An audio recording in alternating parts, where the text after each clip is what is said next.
Hey all, this is Urs, coming at you with a preview of the upcoming Civ series while we're in the thick of the African free-for-all, the rains in Africa, and all that good stuff. We must always plan ahead. Civ 6 is on the horizon, but nay, we are not giving up on Civ 5 until that one drops. So, what is the next one? I thought, a couple things. I listened to all your comments, all your suggestions. I heard one that I really, really liked. And that was, hey, there's a really cool mod out there called the third and fourth unique component for all the vanilla civs. And I thought, hey, that's pretty neat. Kind of puts a new spin on the original civs. And then I says, we had some stability issues on the TSL. So what could be better than a TSL with the third and fourth unique component to maybe have some stability? So that's what we're doing. We're doing another huger TSL. We're going to have a unique start. We're going to have a very unique start, and we're going to play Polynesia with Kamehameha. This is the unique abilities are going to be the same. I'm going to go through everyone in the list so you can see what kind of crazy third and fourth components we're going to have. But this is basically standard, and we're going to go through the whole thing for those of you who are not familiar with the civs, just so you know what we're all doing. So, who we will be playing? Yes, it's Kamehameha of Polynesia. We can embark and move over oceans immediately. When you see our start, you'll understand why that's going to be important. +1 sight when embarked. Plus 10% combat strength bonus if within 2 tiles of a moai. What is a moai? Well, that is actually in the base game. It's a unique improvement for Polynesia. Can only be built on the coast. If it's built next to another moai, it gives an additional culture. So if you have 1 on the coast, it's +1 culture. If you have it next to another one, they each give you 2. If you have it in like a small island, you can fit 3 on the coast, each gives you 3. So they're good to stack together, and they only can be built on the coast. So there you go. After flight technologies research, it also provides extra gold. And if you're thinking, doesn't a hotel increase culture? Add tourism from things that generate culture that are unique improvements? Why, yes, they do. They become a tourism juggernaut late game. So that's that. Now, what's the other stuff? The Maori Warrior.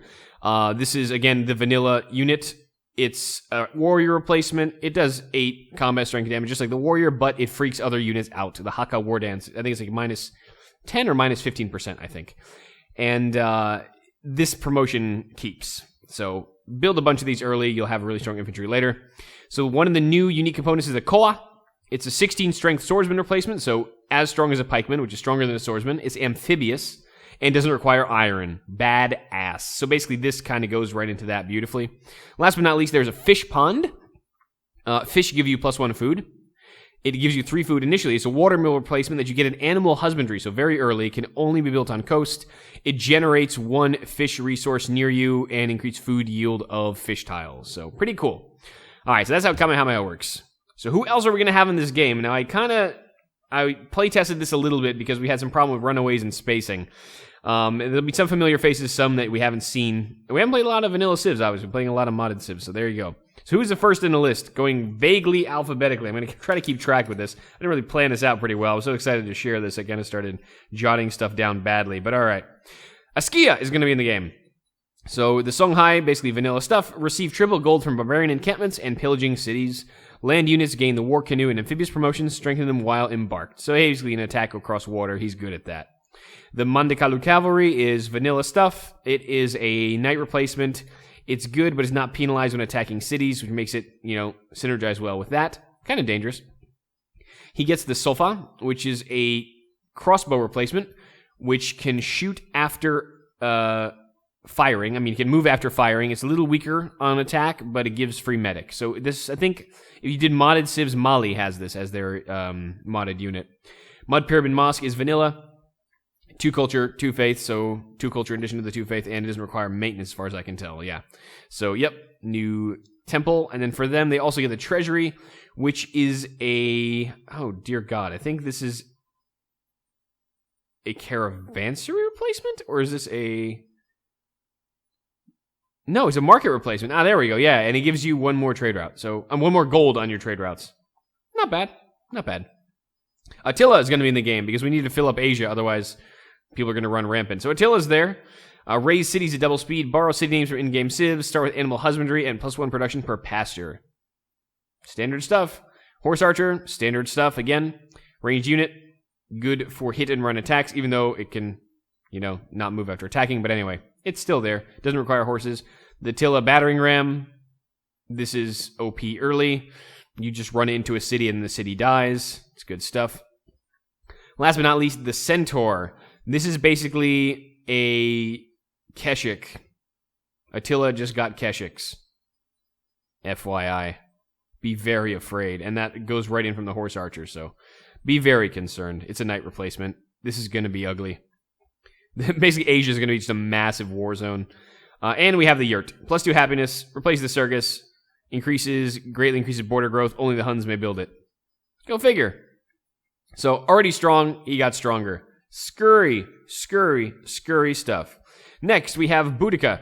We're actually going to be playing with her. The Celts' Druidic lore is the UA.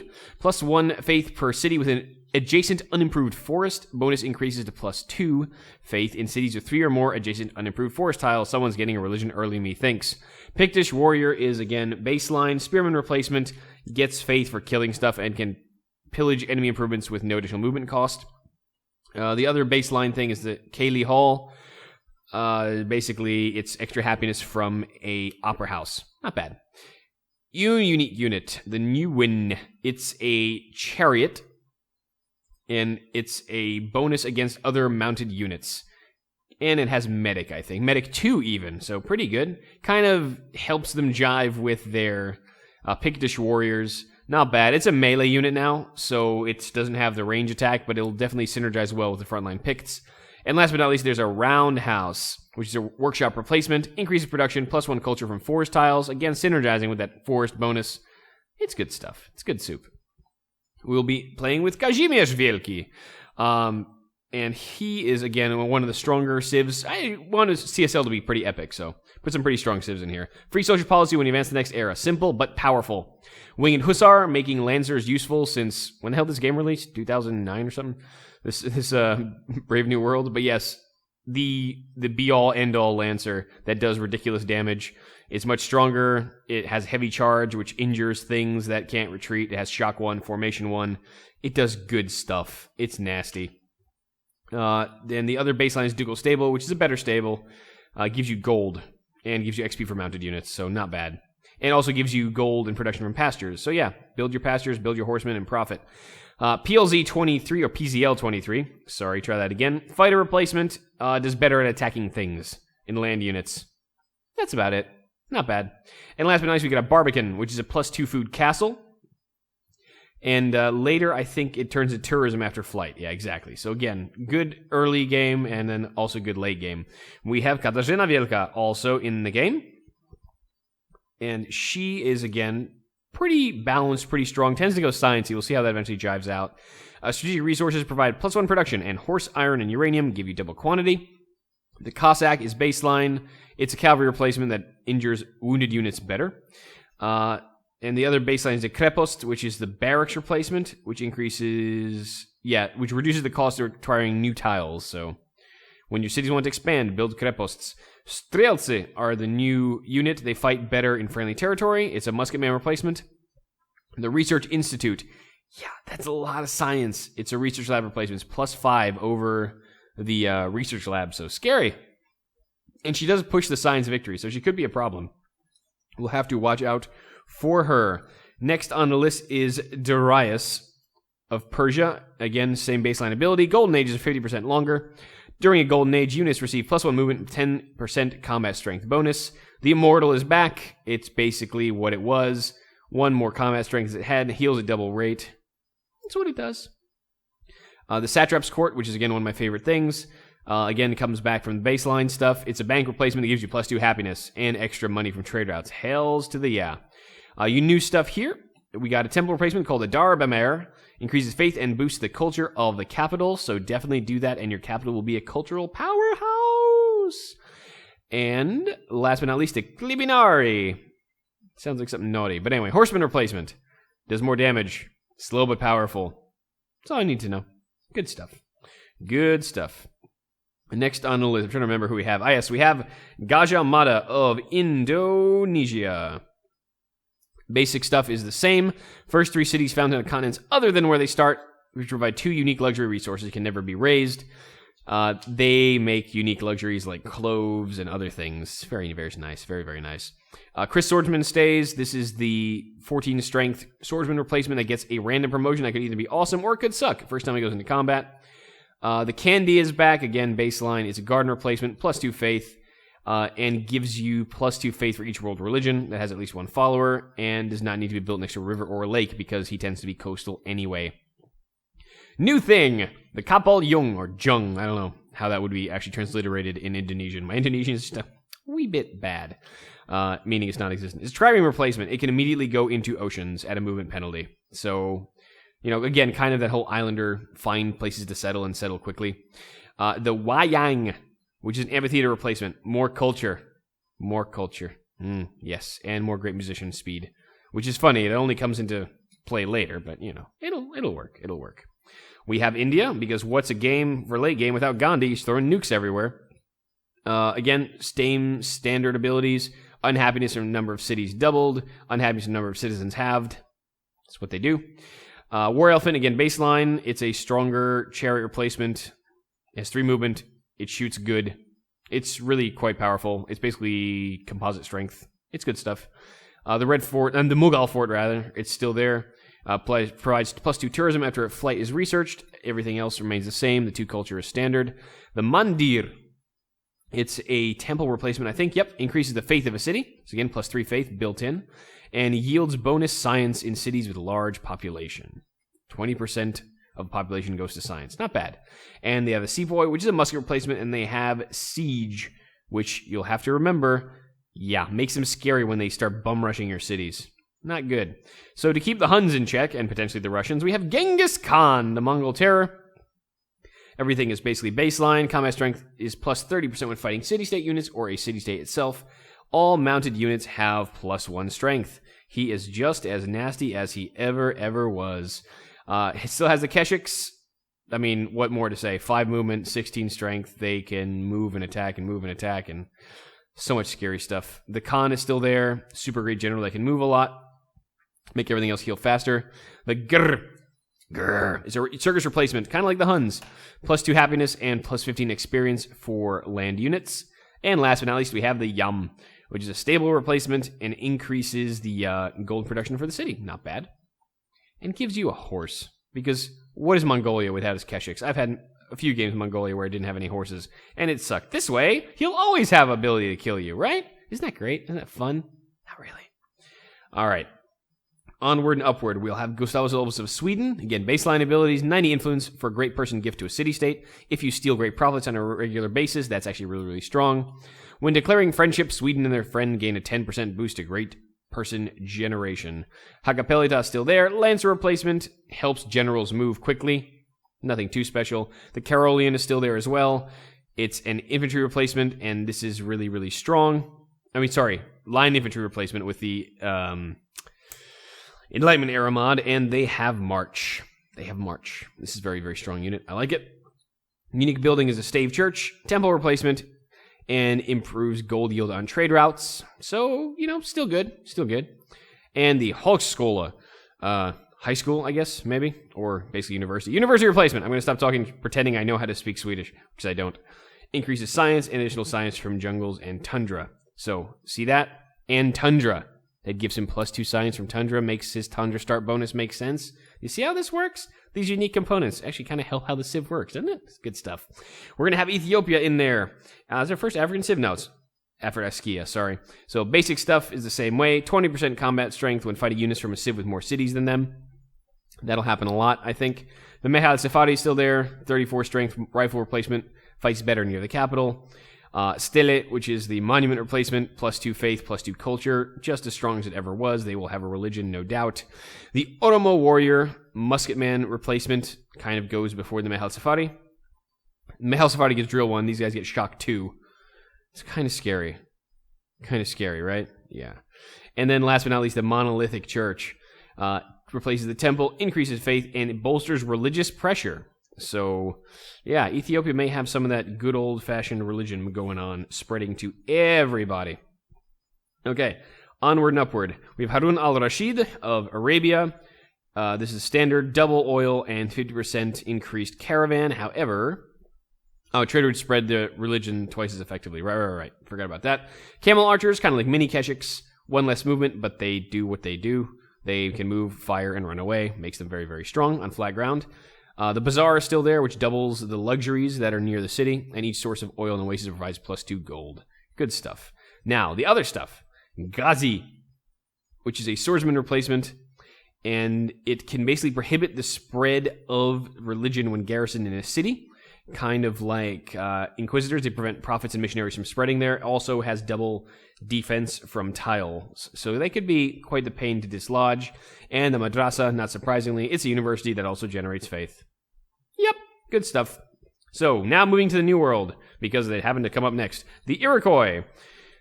Basically, same as usual. So, I mean, you can all read this, but we can move through. I'm going to abbreviate all these. Move through forests as if they were roads in your territory. Good stuff. I like it. And they also count as city connections. Mohawk Warrior still there. Swordsman replacement doesn't require iron, fights good in forests.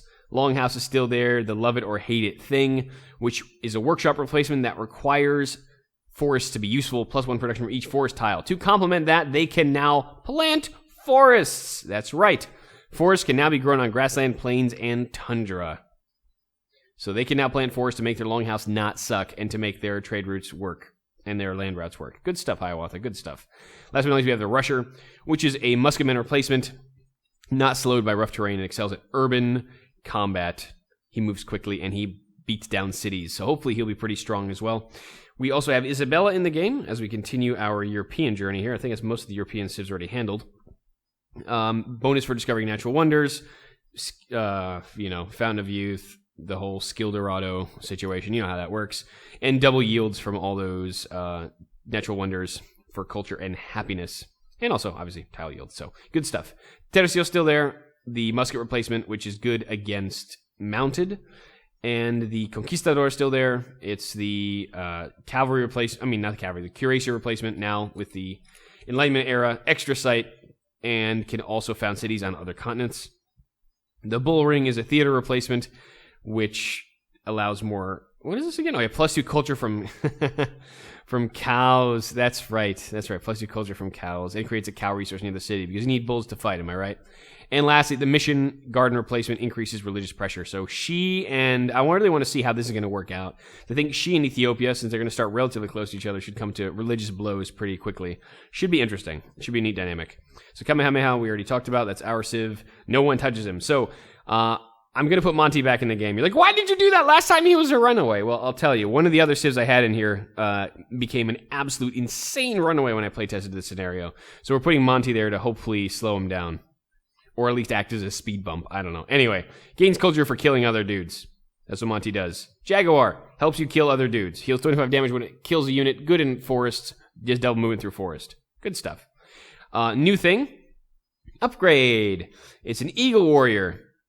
Ancient air defensive unit and grants bonuses to nearby combat units. Kind of like a mini Great General. Kind of scary. Spear replacement. Monty is scary early. Always has been. Always will be. Floating Gardens. Watermill replacement. Good stuff. +2 food and 50% more food in the city. In addition, each worked lake tile provides +2 food. So lots of food from lakes. Sacrificial Altar is a new temple replacement. Increases faith and happiness because seeing people horribly disemboweled for the greater good makes everybody happy. Onward and upward.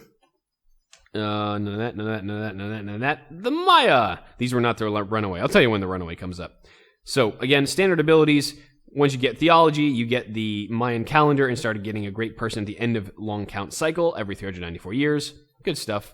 At the lad list is still there. Archer doesn't require any technology. Very, very good. The pyramid is still there. It's a shrine which gives you science and more faith. Very, very good. New thing, the Obsidian Warrior, swordsman, does it require iron? I think it does require iron. Yes, it does. And it fights good against mounted units. And last but not least, there's a Ball Court. It is a Colosseum replacement that gives us faith too. Because everybody, and it's cheaper to maintain. So not too shabby. We have the Inca Pacheco. Units ignore terrain costs moving to any hills. No maintenance costs for improvements in hills. Good stuff. So basically they have a lot of really, really cheap expansion abilities, as they always had. The Slinger, Archer replacement, cheaper, weaker, but can withdraw. The Terrace Farm, unique improvement. +1 food, near mountain, another +1 food, +1 from fresh water. You know, these can get really, really, really, really, really, really, really, really, really good. And they can build them without a fresh water on hills even, so good stuff. The Quiricancha. Temple replacement. It gives you gold. That's all you need to know, rather than costing you gold for a temple. And the Chusky Recon Scout. It has even more movement than the Scout does. It does its job well. It's a Scout. It does scouting. Pedro's in the game. So the Carnivale, double tourism when there's a golden age. Earn great artist music and writers 50% faster during golden ages. Obviously, he's going to be going for the tourism, as he always does. The Brasinia is still there. Infantry replacement earns points toward golden ages when it defeats an enemy. So that's always still there. The Brazilwood camps aren't Junglewood camp, good God. +2 gold as always, and it gives you +2 culture when you get acoustics. Makes jungles very, very good for Brazil, given that is their start bias. We have the Bandeirante, which is this is not Spanish, this is Portuguese. Bandeirante, or something like that. Gunpowder unit basically heals outside of friendly territory very well. Kind of like Scout with the survivalism promotion, and can move through jungle like no problem. And the Sambadrome, because everyone needs more happiness and more tourism from this guy. Whew, scary stuff. All right, Pocatello. This guy was the insane runaway when I play tested this. We'll see how he actually shakes out in the real game. But yeah, so the Shoshone get the Great Expanse. Founded cities start with additional territory, and you get a combat bonus when fighting in their own territory. This is such a strong civ. I love playing these when Brave New World came out. Pathfinder still there. Scout replacement, as strong as a warrior can pick the stuff from the ancient ruins. Comanche Riders are still here. 34 strength cavalry replacement. That's cheap to make and moves even faster. We get the Buffalo Pound now, which is the watermill replacement. Increases food and production as it normally does. Bison yields additional food and may reveal an improved source of bison. And last but not least, the teepee. It's another unique improvement. It can only be built on plains. It gives you +1 culture, +1 production, and +1 if you get archaeology too. Can be adjacent to another teepee, but it can be adjacent to buffalo. You'll see a lot of these there. But this is the guy who went absolutely bananas last time we ran this scenario, or when I playtested the scenario. I didn't run all the way through, but he was already trouble pretty early. All right, getting there, folks, getting there. Shaka of the Zulus are there because we need to fill up Africa, and these are pretty much the only civs we got, except for Morocco, but no one in the south except for Shaka. So, Shaka, as usual, we know what he does. Impy Carpets of Doom. Melee units can cost 50% less maintenance, and all units require 25% less experience to earn the next promotion. He's as scary as he ever was. Impy is as scary as it ever was. Pikeman replacement, the spear throw, the carpet bombing of other people with impies is no fun. He can still do that. The Akanda, barracks replacement, gives you those unique buffalo promotions. Good stuff. The Izinduna is a new replacement. It is a general replacement. And besides giving the combat bonus, it also gives a combat penalty to everyone else near him. So makes him even scarier on the ground. And the Isikathulo, which is a circus replacement. It's a happiness-inducing building that yields production from anything that you can mine. So makes kind of the whole thing, build it, make everyone happy, and also get more production to build your military so you can keep spamming more impies at people. He's going to be scary. I don't much favor Africa's chances of survival. We'll see how good they go. They have Askia and they have Ethiopia, both of which are very strong, so maybe they'll keep Shaka in check. Maybe not. Who knows? We have Washington try and keep the North American civs in check a little bit as well. All-in military units have +1 site, 50% discount when purchasing tiles. This is no different than it used to be. B-17 is still there, starts with Siege 1, gets evasion. It's as good as it ever was. The Minutemen is still there.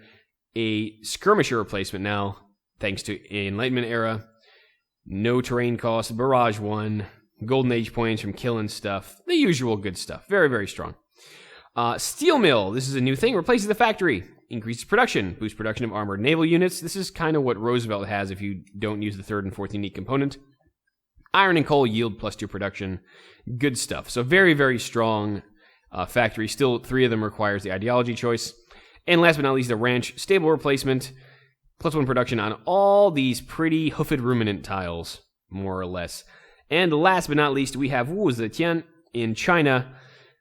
Rounding out the Asian civilizations, the Great General Combat bonus is increased by 15%, so a total of 30%, which is pretty insane, and their spawn rate is increased by 50%. Maybe she'll keep the Huns in Mongolia in check. Here's hoping. Chuko Nu is still as good as it ever was. Crossbowman replacement that shoots twice. Ridiculous. Paper mill is still good. Library that not only gives you 2 gold, not only gives you science, but also gives you 2 gold, as good as it ever was. New thing, Rice Terrace, kind of like Pachacooty Cootie. gives you +1 food on any hill tiles. Additional 1 food when you get fertilizer, and if it's got access to fresh water, it yields 3 food, another 1 food after civil service. This can get ridiculously big. Also, China gets a hill start bonus with the 3rd and 4th unique component, so that will really kind of feed into that. Last but not least, the war junk in the trunk. Caravel replacement, fast and sturdy. It does many things. It does many things well. It also has 6 movement. What? Yes, you heard it right. Okay, so besides the civs that I mentioned, that's 23 if you're keeping count, to keep everything balanced. I also have more great works in the game, so we don't have to keep spamming writers for just culture and artists for just golden ages after, like, I don't know, the Renaissance era or earlier. We'll have more chances to actually have tourism built up besides the AI just hogging all the great people. And we also have more great musicians. So that's going to be another balance change to the game. Hope you'll join me for this one. I'm really excited to do this, mainly because I'm hoping for enhanced stability with all this stuff. And I think the Polynesia start's going to be really interesting. There's a lot of interesting ways to have to play this and kind of change the way you play the game. And I think I can't wait to bring that to all y'all. So if you stuck around this long, damn, I'm impressed. Thanks so much for tuning in, and tune in for the next TSL as we, again, journey through time and also journey ever onward toward the Civ 6 release date. Oh, can't wait for that, man. It's going to be so exciting. It's going to be an interesting end of the year, I'll tell you what. But I have been Nurse, and I will see you all when we get started. All right and proper. Till then.